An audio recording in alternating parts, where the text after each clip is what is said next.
কিরিটবাবু সহ পার্টির সর্বশ্রেণীর নেতৃত্ব। শুক্রবার গোলকগঞ্জ বাজার সংলগ্ন এলাকায় তৃণমূল কংগ্রেসের কর্মী সভায় নাম না করে গোষ্ঠীকোন্দল মেটানোর বার্তা দিলেন উত্তরবঙ্গের উন্নয়ন মন্ত্রী।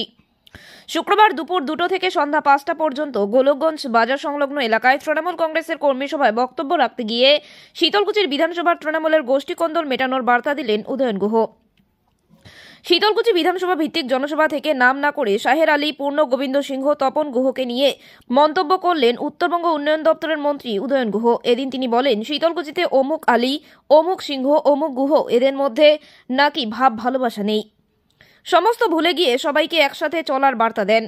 কার সাথে কার ভাব ভালোবাসা আছে তাদেরকে বাধ্য করবেন একসাথে চলার, ঐক্যবদ্ধভাবে চলো। কোনো উদয়ন গুহকে দেখে, কোনো রবীন্দ্রনাথ ঘোষকে দেখে কেউ দল করবেন না, মমতা বন্দ্যোপাধ্যায়কে দেখে দল করুন। কি বললেন তিনি শুনুন সরাসরি। শীতলকুচি সম্বন্ধে শুনি, অমুক আলী, তমুক মিয়া, অমুক সিংহ, তমুক গুহ, এদের মধ্যে নাকি ভাব ভালোবাসা নেই। ভুলে যান কার সাথে কার ভাব ভালোবাসা আছে, তাদেরকে বাধ্য করবেন যে একসাথে চলো, ঐক্যবদ্ধভাবে চলো। আমরা কোনো উদয়ন গুহ, কোনো রবি ঘোষ, কোনো অভিজিৎ দেবভৌমিককে দেখে দল করি না। আমরা মমতা বন্দ্যোপাধ্যায়কে দেখে দল করি, আমরা জোড়া ফুল প্রতীক দেখে দল করি। আমরা ঐক্যবদ্ধভাবে এগিয়ে যেতে চাই, কোনো ব্যক্তিকে দেখে এগিয়ে যেতে চাই না। তাই আমরা ঐক্যবদ্ধভাবে আগামী দিনে লড়াই করে এই আসন, যে আসন 19 সালে হেরে আমরা অনেকে বাড়ি ছাড়া হয়ে গিয়েছিলাম, সেই আসন পুনরুদ্ধার করবার চ্যালেঞ্জ এবার আমাদের নিতে হবে এবং আমরা জিতবই। এই শপথটা আজকের কর্মী সভা থেকে নিয়ে ঘরে ফিরে যাবেন। আজকে আমাদের এখানকার যিনি এমপি, তিনি একটা সময় ঘুটঘুটি খেলা পরিচালনা করতেন, তার মধ্যে দিয়ে গ্রামের কৃষকের সর্বনাশ করতেন। সেই মানুষটা আজকে এমপি, একে হাঁটাতে হবে। এই যে এখানে সাংবাদিক বন্ধুরা আছেন, আমরা কিছু বললে পারেই নানা কাহিনী করে ওই 1 ঘন্টা, 1.5 ঘন্টা, 24 ঘন্টা করে চালাতে থাকে। চালান। আমরা কিছু বললে বলে মারার হুমকি দিচ্ছি। আজকে প্রায় 1 বছরের ওপরে ভ্যাটাগুড়ি 1, ভ্যাটাগুড়ি 2, আমরা সরকারি দল ক্ষমতায় আছি, তারপরে আমাদের পার্টি অফিস বন্ধ। আগামীকাল সকাল 10টায় জেলা নেতারা আমরা গিয়ে সেখানে 2টো পার্টি অফিস খুলব, কর্মীদের সেখানে বসাবো। আমি শুধু এই কথাটা আপনাদের বলি, নেতারা যদি পারেন কালকে সকাল 10টার মধ্যে ভ্যাটাগুড়িতে উপস্থিত হবেন, কিন্তু সবাইকে একটা শপথ নিতে হবে। যদি ওই পার্টি অফিস আবার ভাঙা হয়, তাহলে সারা জেলায় যেন বিজেপির কোন পার্টি অফিস রাস্তা না থাকে, সেই শপথটা তৃণমূলের প্রত্যেকটা কর্মীকে নিতে হবে। ওই পার্টি অফিসে বসার জন্য যদি কোন তৃণমূলের কর্মীর গায়ে আঘাত লাগে, প্রত্যেকটা কর্মীর জন্য 5টা বিজেপির কর্মীর গায়ে আঘাত পড়বে। এই শপথটা আমাদের নিতে হবে। আমরা আগামী 3-4 মাস, যতদিন না লোকসভা নির্বাচন হচ্ছে, আমরা কোনো মিডিয়ার উপর নির্ভর করব না, কোন সরকারি কর্মচারীর উপর নির্ভর করব না। আমরা ভুলে যাব যে আমরা সরকারে আছি। আমরা কোনো পুলিশের সহায়তা চাই না। পুলিশকে বলবো যে আপনারাও সঠিক পথে চলুন, আপনারাও ন্যায্য কাজ করুন, আমরা আপনাদের সাহায্য করব। কিন্তু আপনারা হাইকোর্টের ভয়ে বিজেপিকে মদত দেবেন আর তৃণমূল কংগ্রেসকে নানাভাবে দুর্বল করবার চেষ্টা করবেন। আমাদের কোন কর্মী কোন গোলমালে জড়িয়ে পড়লে পুলিশের পক্ষ থেকে নানাভাবে চাপ সৃষ্টি করা হয়। স্যার, চাপ আছে ওপর থেকে, ওকে সারেন্ডার করিয়ে দিন। আরে আমাদের কর্মী সারেন্ডার করবে, কিন্তু তার আগে ওকে যারা মারলো, ওর সাথে যারা লড়াই করবার নাম করে ওকে হাসপাতালে পাঠালো, তাকে ধরে দেখিয়ে দিন যে আপনার কোমর জোর শক্তি আছে। তা যদি করতে পারেন তাহলে আমাদের কর্মীরা সময় মতন সারেন্ডার করবে, এ কথা আমি বলতে পারি। আমি আজকে যারা এখানে আছেন বাঙালি সবাই, হিন্দু আছেন, মুসলমান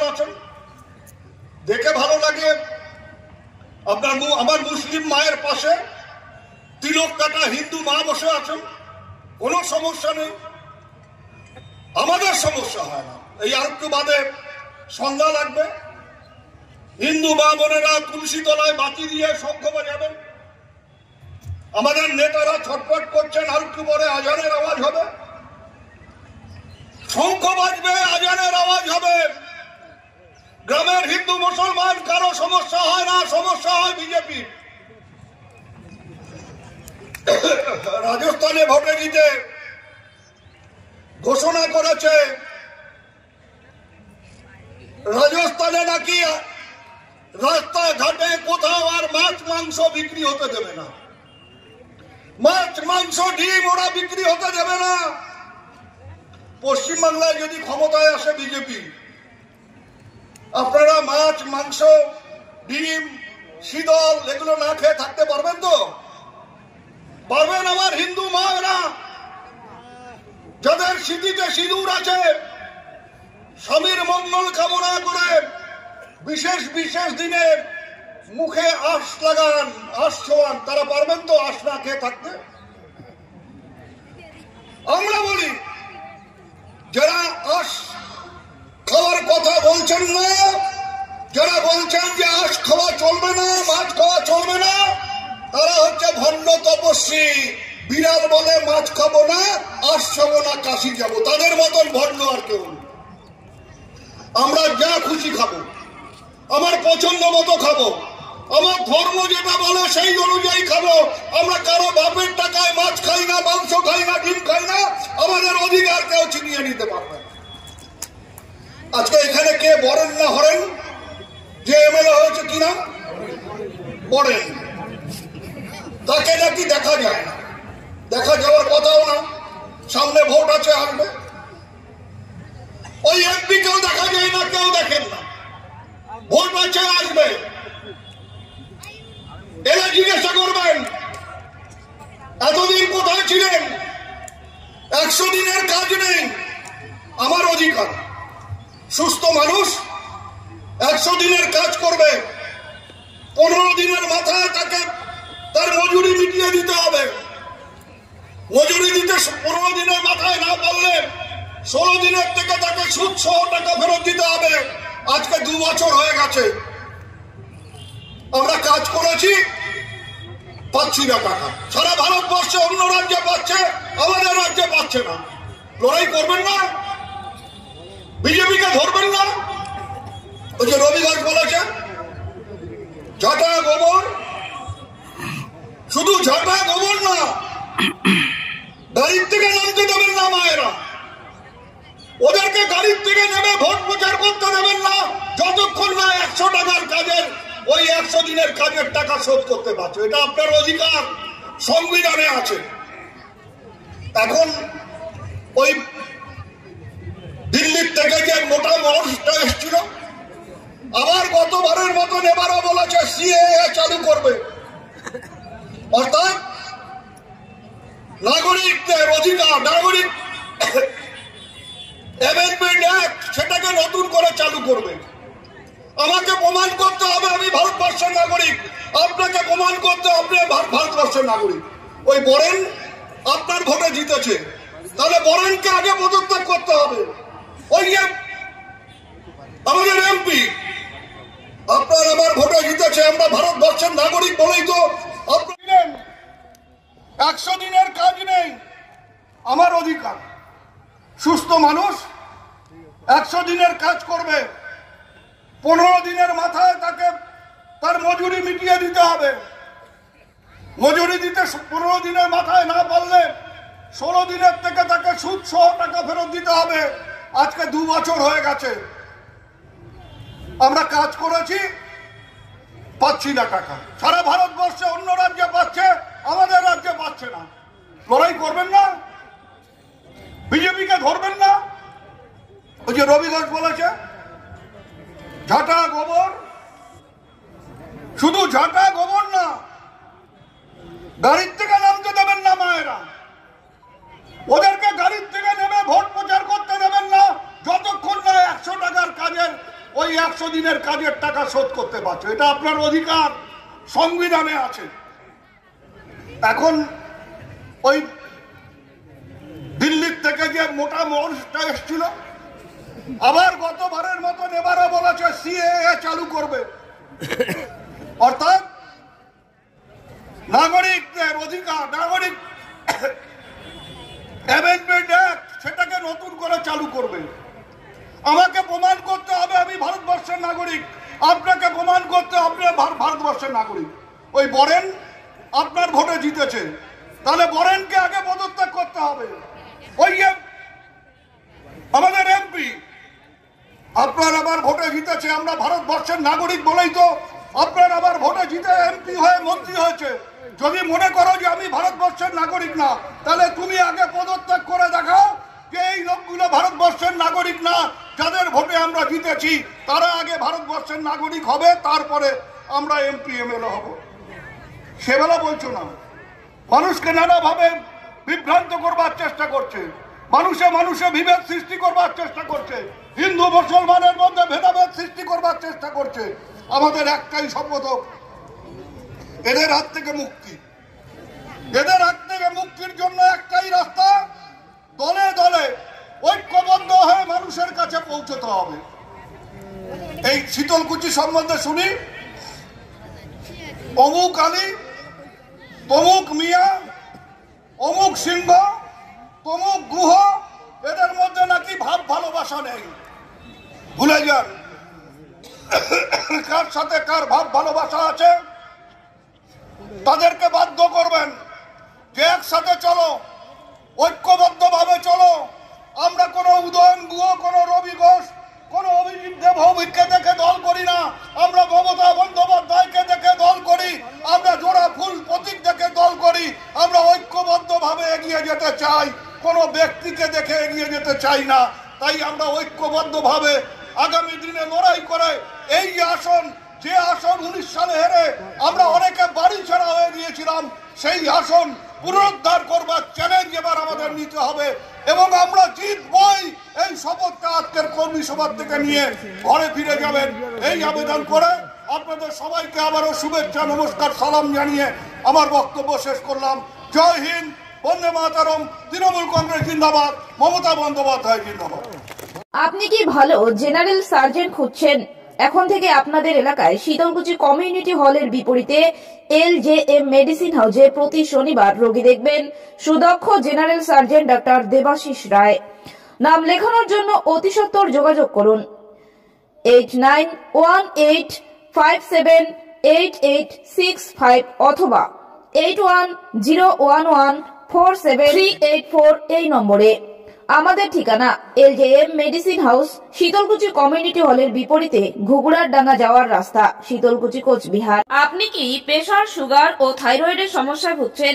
তাহলে আর চিন্তার কারণ নেই, আজই চলে আসুন সুদক্ষ জেনারেল ফিজিশিয়ান ডাক্তার সৈকত আলীর কাছে। পেশায় সুগার, থাইরয়েড সম্পর্কিত যে কোনো সমস্যার সমাধানে যোগাযোগ করুন LJM মেডিসিন হাউসের সাথে। রোগী দেখেন প্রতি সোমবার দুপুর 2টো থেকে শীতলকুচির LJM মেডিসিন হাউসে। নাম লেখানোর জন্য অতি সত্বর যোগাযোগ করুন 8918578865 অথবা 8101147384 এই নম্বরে। আমাদের ঠিকানা LJM medicine house, Sitalkuchi community হলের বিপরীতে ঘুঘুড়ার ডাঙ্গা যাওয়ার রাস্তা, শীতলকুচি কোচবিহার। আপনি কি একজন ভালো নিউরো সার্জন খুঁজছেন? এখন আপনার শীতলকুচিতে সুদক্ষ neurosurgeon doctor Garg Basu বসছেন।